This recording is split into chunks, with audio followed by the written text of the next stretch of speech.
Rreth 65 shoqëri të televizionit kablor kryejnë shpërndarjen e këtyre paketeve televizive të qytetarëve duke mbuluar me investimet dhe kostot e tyre rrjetet, mirëmbajtjen, shërbimin ndaj klientit dhe shpërndarjen në territor. Pavarësisht këtij roli të rëndësishëm ekonomik dhe shërbimit që ofrojnë mira abonentëve, këto kompani po përballen nga ana e ADTN-s me kërkesa për rritje çmimesh, kërcënime për prishje kontrate, ndryshime të njëanshme të kushteve tregtare dhe rindarje të ardhurash kur këtyre shoqërive duhet të mbetet rreth 25% e të ardhurave. Sipas informacionit paraqitur, ADTN i ka vendosur kompanitë kablore në treg përballë presionit të ndërprerjes së menjëhershme të sinjalit.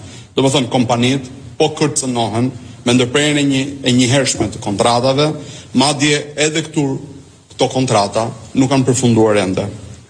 Kjo situatë është shumë shqetësuese pasi ajo prek një treg shumë të ndjeshëm, siç është ai mediatik.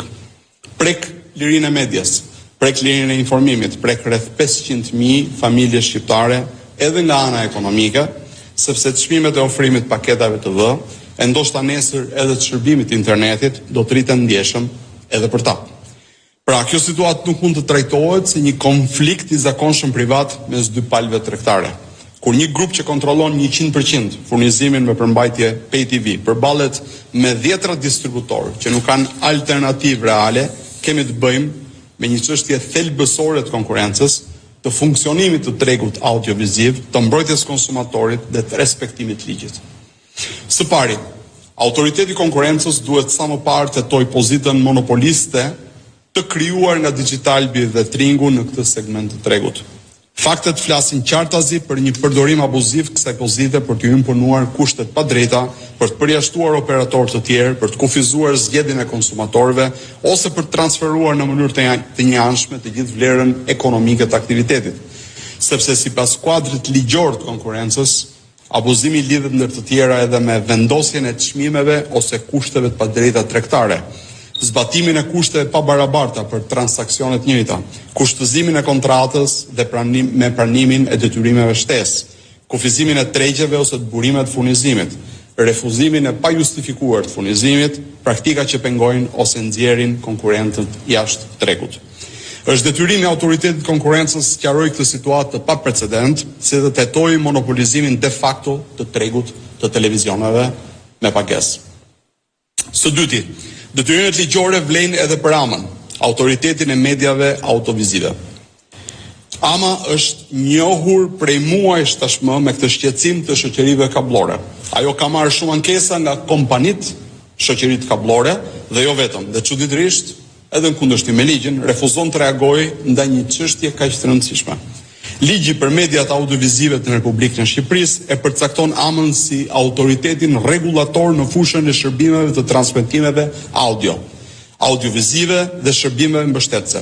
Në ushtrimin e funksioneve të saj, AMA lëshon licenca dhe autorizime dhe siguron respektimin e kushteve të licencave dhe autorizimeve. Mbikëqyr veprimtarinë e operatorëve audioviziv duke synuar garantimin e konkurrencës së ndershme në sektor. Zgjidh mosmarrëveshjet ndërmjet ofruesve të shërbimeve audiovizive. Bashkëpunon dhe konsultohet me autoritetin e konkurrencës dhe institucione të tjera kompetente. AMA nuk zëvendëson autoritetin e konkurrencës në përcaktimin përfundimtar të një shkelje ligjore, por ka detyrimin të veprojë si rregullator sektorial, të ngrejë flamurin e kuq kur verifikohet një problematik e këtij lloji, si dhe të bashkëpunojë me autoritetin e konkurrencës kur çështja prek konkurrencën dhe strukturën e tregut. Të dyja institucionet, autoriteti i konkurrencës dhe AMA, duhet të bashkëpunojnë seriozisht dhe të përcaktojnë qartë nëse Digital dhe Tring veprojnë apo jo si njësi ekonomike ose nën kontroll të përbashkët.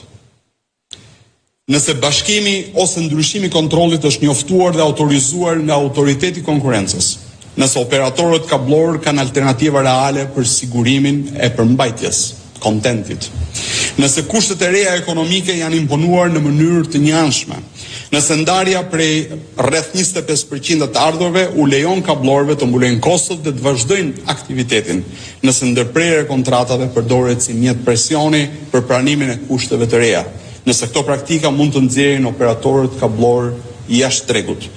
Nëse qytetarët do të përballen me rritje çmimesh dhe me më pak alternativa. Përfundimisht, nuk mund të pranohet që një grup i vetëm mediatik të kontrollojë furnizimin për përmbajtje pay TV dhe ndoshta edhe furnizimin me internet nesër, ndërsa 10 operatorë lokal të mbajnë kostot, investimet dhe rrezikun e shpërndarjes duke lënë vetëm një pjesë minimale të të ardhurave.